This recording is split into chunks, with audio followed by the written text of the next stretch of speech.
Welcome back to my YouTube channel. नाज़रीन ग्रामी, ये मलक सफदर हयात का नावल है और ये बहुत ही अच्छा नावल है। इसमें आपको बहुत कुछ सीखने को मिलेगा। प्लीज़ इस नावल को मेरे साथ आप लोगों ने ज़रूर सुनना है। और चलिए शुरू करते हैं। मेरी खूबसूरत आवाज़ में सोंकन नावल है और किस्त नंबर 1 है। ये इन दिनों की बात है जब मैं एक ज़िले के इस छोटे से इलाके में तैनात था। एक रोज़ दोपहर के 3 बजे का वक्त होगा कि एक औरत थाने में आई। के पास 2 मर्द भी थे। पूछने पर पता चला कि एक औरत मर गई है और इन लोगों को शक है कि उसे कत्ल किया गया है। मैंने उनसे पूछा उन्हें ये शक क्यों हुआ कि उस औरत को कत्ल किया गया है। दोनों मर्दों में से एक ने बताया कि लाश की हालत ही ऐसी है जिससे शक होता है कि मकतूला ने खुद कोई जहरीली चीज़ खा ली है या किसी ने उसे जहर खिला दिया है। मैंने देखा कि औरत बिल्कुल नहीं बोल रही थी। सारी बातचीत दोनों मर्द ही कर रहे थे। मैंने उनसे पूछा रिपोर्ट किसकी तरफ से दर्ज होगी, तो दोनों की तरफ इशारा किया और बताया कि वो दोनों इस औरत के मोहल्लेदार हैं।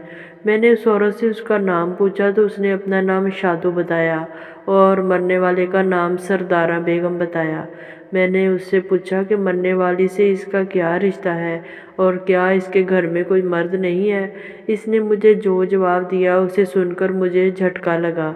शादो ने बताया कि मरने वाली इसकी सौंकन है और इनका शौहर तकरीबन 8-9 माह पहले हो गया था। सौंकन का लफ्ज़ सुनकर मेरे दिमाग में सौंकनों की रवायती दुश्मनी और चपलकश आ गई। बहरहाल मैंने रिपोर्ट दर्ज की और शादो के घर चला गया। सरदार बेगम की लाश एक चारपाई पर पड़ी हुई थी। मैंने लाश की ज़ाहिरी हालत देखते ही यकीन कर लिया कि इसकी मौत जहर खुरानी की वजह से हुई थी। मैंने लाश कब्ज़े में लेकर मौका पर ज़रूरी कार्रवाई की और लाश पोस्टमार्टम के लिए भिजवा दी और ख़ुद तफ्तीश में लग गया। मैंने मौका का गहरी नज़रों से मुआयना किया। एक तरफ एक प्लेट में नज़र थोड़ा सा हलवा पड़ा हुआ था। साफ नज़र आ रहा था कि इसमें से हलवे की ज़्यादा मिकदार खाई जा चुकी है। मैंने हलवा भी अपने कब्ज़े में कर लिया और इस हलवे को केमिकल एग्जामिनर के पास भिजवा दिया। मुझे शक था कि मकतूला को इस हलवे में जहर दिया गया है। बहरहाल हलवे की रिपोर्ट आने पर ही पता लग सकता था कि जहर हलवे में दिया गया है या किसी और तरीके से। मैंने शादो से जो मालूमात हासिल की, इनके मुताबिक शादो और सरदारा बेगम के मुश्तरका खावंद का नाम सैयद अहमद था। वो कारोबारी आदमी था। शादो सैयद अहमद की दूसरी बीवी थी और सरदार बेगम पहली बीवी थी। सरदार बेगम सैयद अहमद के रिश्तेदारों में से थी, जबकि शादो का इनके ख़ानदान बल्कि बरादरी से भी कोई ताल्लुक़ नहीं था। सरदार बेगम से 2 बेटे और 1 बेटी थी, जबकि शादो से कोई औलाद ना थी। मैंने शादो से पूछा सरदार बेगम के बच्चे कहाँ हैं, तो शादो ने बताया कि लड़की की शादी हो चुकी है, वो अपने शौहर के घर में है और दोनों बेटे भी शादीशुदा हैं जो अलग रहते हैं। मेरे पूछने पर शादो ने बताया कि इनको इतला दी जा चुकी है। शादो ने मज़ीद तफसील बताते हुए कहा कि सैयद अहमद का कारोबार ठीक ठाक चल रहा था।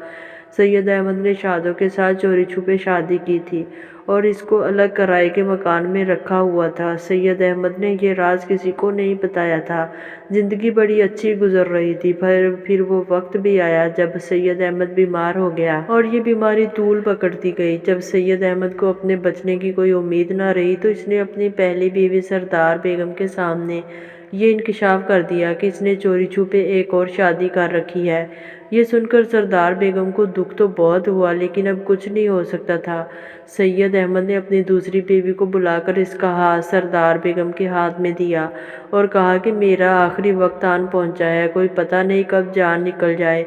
शादो ने मेरी खातिर सब कुछ छोड़ दिया है। अब इसका आगे पीछे कोई नहीं है। मैं तुम्हारी शराफत और ख़ानदानी होने की वजह से उसको तुम्हारे सुपुर्द करता हूँ। सरदार बेगम ने शौहर के सामने वादा किया कि वो शादो का हर तरह से ख्याल रखेगी और इसको अकेला बेयारो मददगार नहीं छोड़ेगी। इस वाक़े के चंद रोज़ बाद सैयद अहमद फौत हो गया।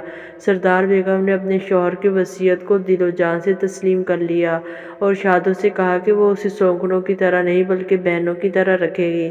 सरदार बेगम ने शादो को अपने पास बुला लिया, मगर सरदार बेगम के दोनों बेटे इस बात से खुश न थे और ना ही उन्होंने शादो को सौतेली माँ की हैसियत से कबूल किया।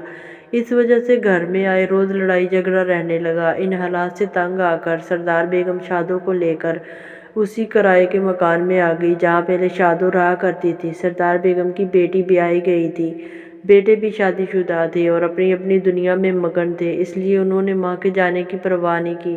دونوں بیٹوں نے دکھاوے اور دنیا داری نبھانے کے لیے کئی بار اپنی ماں سے کہا کہ وہ ان کے پاس آ جائے، لیکن اس شرط پر کہ شادو ساتھ نہ آئے۔ لیکن سردار بیگم نے صاف انکار کر دیا اور کہا کہ وہ مرتے دم تک اپنے شوہر کی وصیت پر عمل کرے گی اور شادو کا ساتھ نہیں چھوڑے گی۔ باغ کے کاروبار اور بینک میں موجود رقم پر بڑے بیٹے شریف نے بہانوں بہانوں سے قبضہ کر لیا تھا۔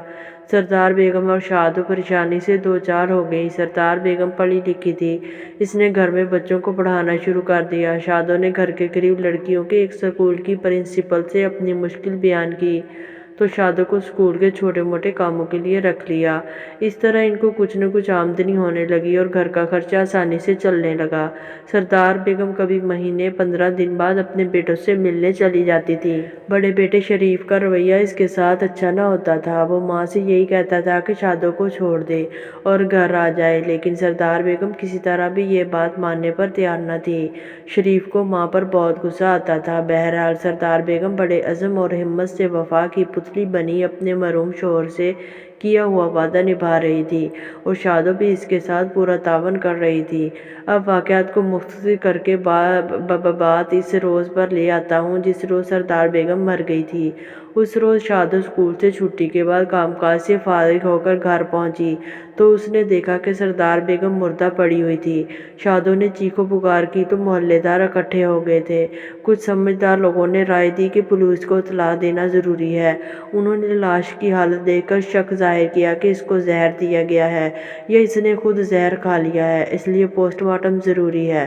اس طرح 2 آدمی شادو کو ساتھ لے کر میرے پاس تھانے میں آ گئے۔ یہ وہی 2 آدمی تھے جنہوں نے تھانے میں رپورٹ کرانے کا مشورہ دیا تھا۔ کیسی لگی آپ کو پہلی قسط؟ ناظرین زیادہ سے زیادہ لائک کر کے اپنے پیار اور محبت کا ثبوت دیجیے۔ یہ کہانی بہت اچھی ہے، ملک صفدر حیات بہت بڑے رائٹر ہیں۔ ناظرین اس کہانی کو آپ نے زیادہ سے زیادہ لائک کرنا ہے۔ ہر کہانی میں آپ لوگ وہ ڈینگا مستی نہ دیکھا کریں، ہنیاں منیاں ہو بس۔ اس کے علاوہ بھی بہت کچھ ہوتا ہے سیکھنے کے لیے، یہ بہت اچھی سبق آموز کہانی ہے۔